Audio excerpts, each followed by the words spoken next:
brought to you by Palvi Agrico. आता शेतीसाठी जे काही लागणार ते घरपोच मिळणार, तेही मोबाईलच्या एका क्लिकवर. हे जे सगळं चाललेलं आहे हे लोकशाहीसाठी आहे का काहीतरी आपली नी जर्क रिॲक्शनमध्ये म्हणतो की आपण काहीतरी करायचं म्हणून आहे?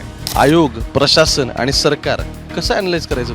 याच्यामध्ये निवडणूक आयोगाने निवडणुका पुढे ढकलणं म्हणजे निवडणूक आयोग म्हणून जे काही कमिशन जे बसलेले आहेत त्या व्यक्तीचं हे म्हणजे की बौद्धिक दारिद्र्य दिसून येतं. प्रश्न असा आहे की जर तुमचं प्रशासन सुदृढ असतं तर ही दुरुस्ती करायची काही गरज नव्हती. मला असं वाटतं की याच्यामध्ये प्रशासकीय व्यवस्थेने सुधारणा गरजेचं आहे, अन्यथा हे लोकशाहीला लागलेली उतरती कळा आहे. महाराष्ट्रात निवडणुकांच्या बातम्या तुम्ही बघत असाल, पण या सगळ्यामध्ये राज्य सरकारने कॅबिनेटमध्ये एक असा निर्णय मंजूर केलेला आहे की ज्यामुळे येणाऱ्या काळातल्या सगळ्या निवडणुकांवर त्याचे परिणाम होतील. महाराष्ट्राचा जो जिल्हा परिषद आणि पंचायत समिती अधिनियम ॲक्ट आहे याच्यामध्ये सुधारणा केली आहे, म्हणजे थोडे चेंजेस केलेत. त्याच्यामधले काही कलम आहेत, त्यातले सब सेक्शन्स त्यांनी बदललेत कॅबिनेटने. पण आत्ता जो निवडणुकांमध्ये संपूर्ण गोंधळ सुरू आहे, या गोंधळात हा महत्त्वाचा घेतलेला निर्णय नक्की काय आहे आणि येणाऱ्या काळात निवडणुकांमध्ये कसा या सगळ्याचा परिणाम होणार आहे हे सगळं समजून घेण्यासाठी माझ्यासोबत आहेत अर्थात महेश झगडे सर. सरांची महाराष्ट्राला वेगळी ओळख करून देण्याची गरज नाही, पण आज मी मुद्दाहून सरांकडे याच्यासाठी आलो की पॉलिसी मेकिंग आणि ॲडमिनिस्ट्रेशन याच्यामध्ये ते कायमच होते. अजूनही वेगवेगळे असाइनमेंट्सवरती सर असतात आणि काम करत असतात. मला समजून घ्यायचं आहे की ह्या कायद्यामध्ये आत्ता जी काही माझ्या माहितीनुसार कलम 14 त्यांनी 1-2 चेंजेस केलेत, तर हे बदल काय आहेत आणि आधी एक्झॅक्टली काय होते? हे कलम 14 जे मी काही वर्तमानपत्रामधून आणि आपल्या माध्यमातून बघतो इलेक्ट्रॉनिक मीडियाच्या, त्यामध्ये असं दिसतंय की पूर्वी जो एक्झिस्टिंग कायद्यातली तरतूद होती 14(2) ती अशी होती की जर एखाद्या वेळेस नामनिर्देशन पत्र नाकारलं असेल तर तुम्हाला न्यायालयाकडे जाता येत होतं. आणि त्याच्यामुळे मग आपल्याला माहिती आहे की ह्या न्यायालयाकडे गेल्यामुळे त्यांना निवडणुका त्याच्यामध्ये पुढे ढकलाव्या लागल्या, कारण बऱ्याच वेळेस ते निर्णय लवकर येत नाहीत म्हणून. आता जे मी कारण त्याचा ड्राफ्ट अजून बाहेर आलेला नाही आहे, पण मला असं जे आपल्या माध्यमातून समजतं आहे की यामध्ये त्यांनी आता न्यायालयाकडे न जाता प्रशासकीय पातळीवरतीच अपील करण्याची तरतूद ठेवलेली आहे तुमचं नामनिर्देशन पत्र जर नामंजूर झालं तर. त्यामुळे मग तुम्हाला इलेक्शन पुढे ढकलण्याची गरज असणार नाही आहे. पण मला असं वाटतं की हे जे सगळं चाललेलं आहे हे लोकशाहीसाठी आहे का काहीतरी आपली नी जर्क रिॲक्शनमध्ये म्हणतो की आपण काहीतरी करायचं म्हणून आहे? वास्तविकता असं आहे की मी काय तुमच्या लोकसभेच्या आणि विधानसभेच्या आणि अन्य अशा खूप तुमचे इलेक्शन्स असतील, निवडणुका असतील, मी जिल्हाधिकारी म्हणून हे केलेलं आहे. त्याच्यामध्ये असं आहे की नामनिर्देशनपत्र तुमचं नामंजूर होणं हे म्हणजे एक लोकशाहीसाठी धोका आहे. म्हणजे असं आहे की तुम्हाला जर निवडणुकामध्ये कोणाला यायचं असेल तर त्याला जास्तीत जास्त फॅसिलिटेट केलं पाहिजे प्रशासनाने आणि विशेषतः निवडणूक आयोगाने. की जसं आपलं देशासाठीचा जो रिप्रेझेंटेशन ऑफ पीपल्स ॲक्ट आहे की ज्याच्यामुळे सगळ्या निवडणुका त्याच्यामध्ये घेतल्या जातात, त्याच्यामध्ये असं आहे की तुम्ही नामनिर्देशन पत्र म्हणजे हे ते कसं आहे ज्युडिशियल म्हणजे जजसारखी त्याच्यामध्ये ती प्रक्रिया असते की तो जो नामनिर्देशन पत्र स्वीकारणारा अधिकारी असतो त्याने एक असा विचारपूर्वक न्यायालयाप्रमाणे निर्णय द्यायचा असतो की हे नामनिर्देशन पत्र योग्य आहे किंवा नाही, आणि मग त्याच्यामध्ये ते आता निवडणूक तो लढवतो. आता झालं काय की नामनिर्देशन पत्र दाखल करून घ्यायचं की नाही याला कुठेतरी पॉलिटिकल असा अँगल खरं म्हणजे त्याच्यात येणं गरज नाही आहे. खरं म्हणजे त्याच्यामध्ये राज्य शासन किंवा केंद्र शासनाचं कुठे हस्तक्षेप प्रशासकीय याच्यामार्फत येतो असं वाटायला लोकांना सुद्धा वाटू नये. महत्त्वाचा मुद्दा असा आहे की या प्रक्रियेमध्ये सर्वांना भाग घेता आला पाहिजे आणि जागतिक पातळीवरती सुद्धा सध्या हे एक फार महत्त्वाचा विषय चालू आहे की निवडणुकामध्ये पुढे काय होईल ते होईल, निवडून येणार की नाही, पण त्या प्रक्रियेमध्ये भाग घेणं हा लोकशाहीमध्ये प्रत्येक मतदाराचा हक्क आहे, तो तरी हिरावा घेतला नाही. आता ज्यावेळेस आम्ही इलेक्शन घेत होतो त्यावेळेस काय प्रक्रिया असायची की कुणाचं नामनिर्देशन पत्र आलं आणि त्याची स्क्रुटिनी नंतर होईल, पण त्याच्या अगोदरच त्याच्यात काही त्रुटी असतील तर त्या उमेदवाराला बोलून ह्या त्रुटी आहेत, ह्या त्रुटी तुम्ही दुरुस्त करून घ्या. म्हणजे त्यांचं तुम्ही काउन्सिलिंग करायची गरज असते, त्यांना मार्गदर्शन करायची गरज असते, त्यांना गायडन्स करायची असते आणि ते नामनिर्देशनपत्र योग्य असेल अशा पद्धतीने तुम्ही त्यांना फॅसिलिटेट करणं गरजेचं असतं. आता सर्वसाधारण असं दिसतं की त्याच्यामध्ये काही उदाहरणामध्ये मी जे वर्तमानपत्रामध्ये आणि माध्यमामधून बघितलेलं आहे की काहींनी तिथे सर्टिफिकेट मागितले. उदाहरणार्थ की नगरपालिकेच्या बाबतीमध्ये की नो ड्यू म्हणजे तुमचे काही नगरपालिकेला देणं आहे किंवा नाही असं त्यासाठी मागितलं, ते दिलंच नाही आहे. खरं म्हणजे की प्रशासनाने स्वतःहून दिलं पाहिजे, ते नेऊन दिलं पाहिजे की हे तुमची खामी आहे हे दिलं पाहिजे. त्यामुळे मला वाटतं की निवडणूक प्रक्रिया म्हणण्यापेक्षा हे लोकशाहीला हे बाधक आहे. त्यामुळे कुठलाही निवडणूक निर्णय अधिकारी याच्यामध्ये जिल्हाधिकारी महत्त्वाचा आहे आणि इलेक्शन कमिशन महत्त्वाचे असतात.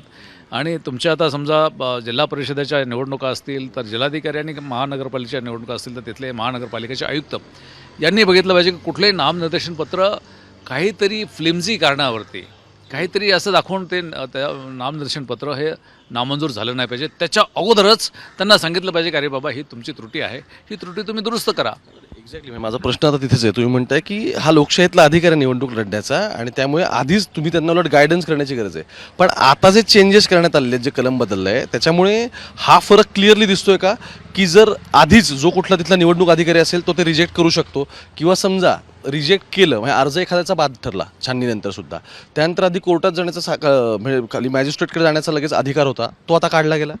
तो काढला गेलेला आहे पण त्याच्यामध्ये मॅजिस्ट्रेटने ते नामनिर्देशन पत्र परत घेण्याच्या तारखेच्या अगोदरच त्यांनी निर्णय द्यायला पाहिजे होता, पण आपल्याकडे निर्णय होत नाही तो. त्याच्यामुळे मग निवडणुका पुढे ढकलण्यात याव्या लागतात. आता त्यांचं कदाचित त्याच्या पाठीमागे भूमिका असेल की तुमची प्रशासकीयमध्येच अपील करायला आलं वरच्या अधिकाऱ्याकडे इंटरनली न्यायालयाकडे जाता तर आम्ही ताबडतोब निर्णय देऊ असं कदाचित त्यांची भूमिका असेल. पण हे काही जरी असलं तरी नामनिर्देशनपत्र हे शक्यतो बाद होणार नाही. नामनिर्देशनपत्र म्हणजे तुमचं वय पाहिलं पाहिजे, तुम्ही भारतीय आहात की नाही पाहिलं पाहिजे आणि तुमचे नवादेय प्रमाणपत्र असेल तुम्ही त्यांना दिलं पाहिजे. तर ह्या सगळ्या गोष्टी असतील तर खरं म्हणजे नामनिर्देशनपत्र तुमचं नामंजूर करण्याची आणि त्याच्यामध्ये अपील करण्याची किंवा न्यायालयाकडे जाण्याची वेळच येऊ नये अशी परिस्थिती निर्माण करणं म्हणजे तुमची लोकशाही ही सुदृढ करण्यासारखं आहे. या बाकीच्या तरतुदी तर ह्या होत राहतील. मला म्हणायचं की या सगळ्यामुळे असं होतं आहे की सरकार किंवा समजा आपण ॲडमिनिस्ट्रेशन धरू की तो अर्ज घ्यायचा की नाही घ्यायचा इथपासून सगळ्या गोष्टी आता डिसिजन मेकिंगमध्ये प्रशासकीय अधिकाऱ्याच्या हातात आल्यात. हे फार चुकीचं आहे. हे लोकशाहीच्या दृष्टीने एक धोक्याची घंटा आहे, रेड लाईट आहे. खरं म्हणजे की तुमचं नामनिर्देशनपत्र करायचं असेल ते दाखल झालंच आहे हे गृहीत धरलं पाहिजे. त्याच्यामुळे नामंजूर करायचा असा जर त्यांचा जर हे असेल तर मला वाटतं की मग प्रशासनाला तुमच्या संविधानाच्या भाग 14मध्ये कवचकुंडल दिलेले आहेत की तुम्ही कुठलेही राजकीय दबाव किंवा कुठल्याही राजकीय विचारसरणीशी न झुकता जे योग्य असेल या देशासाठी त्यासाठी हा भाग 14 दिलेला आहे. आणि आपल्या कॉन्स्टिट्यूशन असेंब्लीमध्ये ज्यावेळेस राज्यघटना बनली होती त्यांना हे माहिती होतं की काही अधिकारी हे दबावाखाली येतील आणि त्यांना संरक्षण असणार नाही. त्यांनी पूर्ण संरक्षण दिलेलं आहे की तुम्ही योग्य निर्णय दिला तर तुम्हाला कोणी नोकरीमधून काढून टाकता येत नाही. पण दुर्दैवाने गेल्या 78 वर्षामध्ये या देशाची जी प्रशासकीय व्यवस्था आहे खरं म्हणजे ती सुदृढ व्हायला गेली पाहिजे होती. पण आता अशा पद्धतीने दिसतं की आपण बघितलं तिकडे चंदीगडमध्ये काय झालं की अशी परिस्थिती CCTVमध्ये दिसतं आहे. त्यामुळे मला वाटतं की केवळ राजकीय संस्थेला दोष देता का अर्थ नाही आहे. प्रशासकीय व्यवस्था विकलांग झालेली आहे. तिथे जो स्पाईन असतो कणा असतो पाठीचा कणा तो कुठेतरी मिसिंग होत चाललेला आहे आणि हे लोकशाहीला सगळ्यात जास्त या देशामध्ये मारक आहे. बरं तुम्ही म्हणजे एक म्हणजे राजकीय दबाव, दुसरं म्हणजे मिसिंग स्पाईन आणि तिसरं सरकार अमेंडमेंट करणार त्यांचं कायदाच ते बनणारे कायदे मंडळ आहे. पण मला म्हणायचं आहे की ह्या चेंजेस केल्यामुळे येणाऱ्या काळात जर प्रशासकीय अधिकाऱ्यांकडे इतके हक्क म्हणजे इतके अधिकार एकवटले तर ते लोकशाहीला घातकच आहे ना. म्हणजे कारण मग सरकारला तेच पाहिजे असं दिसतं आता. नाही याच्यामध्ये असं आहे की खरी म्हणजे की याच्यामध्ये गॅनबाची मेक्स जी आपण म्हणतो ती 73व्या आणि 74व्या घटनादुरुस्तीमध्ये आहे.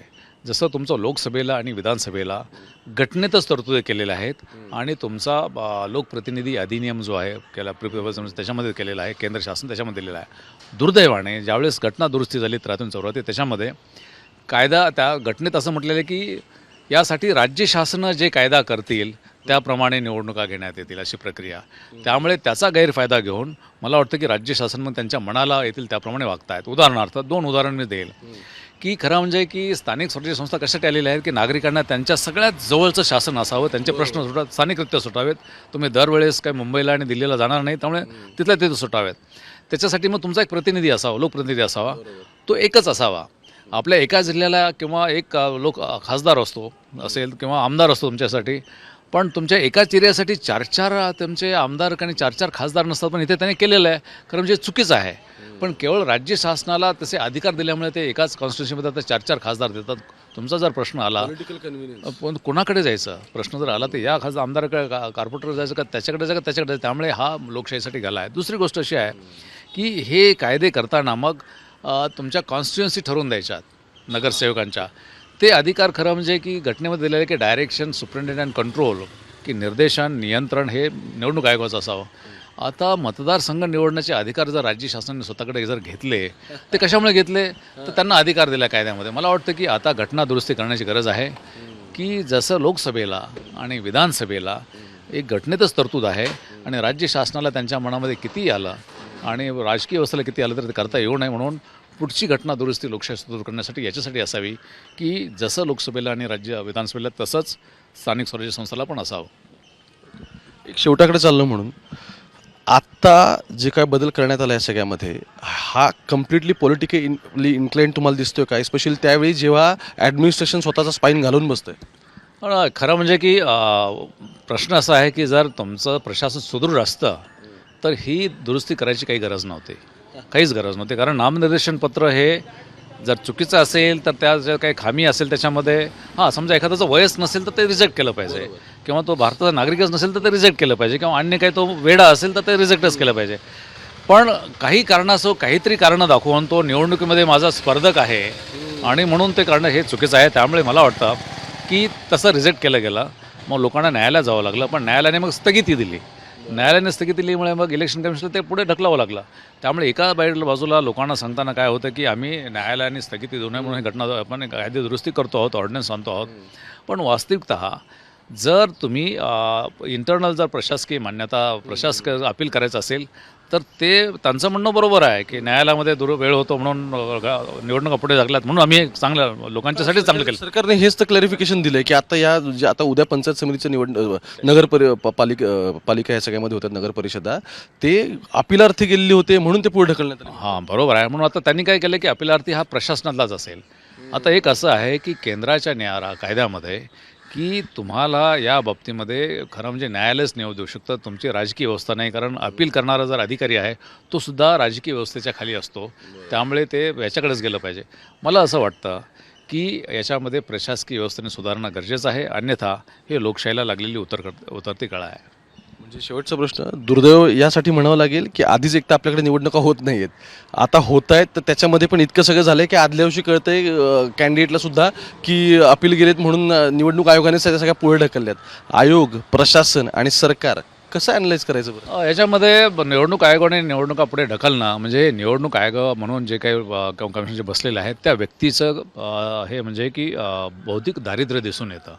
की कसं आहे की तुम्हाला ज्या पदावरती जे तुम्ही प्रशासनाचा किंवा शासनाचा भाग नाही आहेत, तुम्ही संविधानिक व्यवस्थेत तुम्हाला वेगळं दिलेलं आहे. त्यामुळे तुम्हाला निवडणुका पुढे ढकलणं म्हणजे नामुष्की आहे. या देशातील ह्याच्या संविधानाची नामुष्की आहे. त्यामुळे अशी परिस्थिती उद्भवूच नये यासाठी अगोदर कार्य करावं लागतं. केवळ असं सांगता येणार नाही की तुमचे कायदे आहेत म्हणून आम्ही त्या निवडणुका पुढे ढकललं असं सांगून चालत नाही. तुम्हाला तिथे बसवलं आहे तर पुढे काय परिस्थिती येणार आहे त्याचा विचार मी सुद्धा 1996-97च्या इलेक्शन जिल्हा परिषद पंचायत समितीचे घेतले होते आणि त्यावेळेस निवडणूक आयोग आला होता, पण ते सगळं कामकाज आम्ही बघत होतो याच्यामध्ये ग्रामविकास सभामधून आणि जिथे जिथे गरज असेल तिथे आम्ही ते बदल केले होते. आणि कधी एकही ठिकाणी निवडणूक पुढे ढकलणं किंवा आमचं नामनिर्देशनपत्र चुकीचं तिथे रद्द केलेलं आहे असं एकही तक्रार त्यावेळेस आलेली नव्हती. आता इतक्या वर्षानंतर जर पुन्हा ह्या तक्रार येत असतील याचा अर्थ असा आहे की प्रशासन सुदृढ होतं जाण्याऐवजी ते विकलांग होत चाललेलं आहे. त्यामुळे केवळ राजकीय व्यवस्थेला दोष देऊन चालत नाही आहे, ही प्रशासकीय व्यवस्थेची लागलेली उतरती कळा आहे. खूप खूप धन्यवाद सर. मी मुद्दाहून हे सगळं समजून घ्यायला याच्यासाठी आलो होतो. खरं तर याच्यावर मी व्हिडिओ रेकॉर्ड करणार होतो, पण याचं जे समीक्षण आहे ना हे पॉलिसी मेकिंगमधला कोणतरी किंवा ज्याने बरेच वर्ष ॲडमिनिस्ट्रेशन जवळून पाहिले अशी व्यक्ती होती आणि म्हणून झगडे सरांकडे आलो. समजून घेतलं पाहिजे की ज्यावेळी एकतर 2017ला पुण्याची पण मला आठवते निवडणूक झाली होती, ज्या ठिकाणी 5-5, 4-4 वर्ष सगळ्या लोकल बॉडी डिझॉल्व्ह आहेत, प्रशासक बसला आहे, तिथे आता निवडणुका होत आहेत. त्या निवडणुका ऐनवेळी निवडणूक आयोगाने डिक्लेअर केल्यानंतर सुद्धा त्याच्यामध्ये काही ना काहीतरी होतं आहे.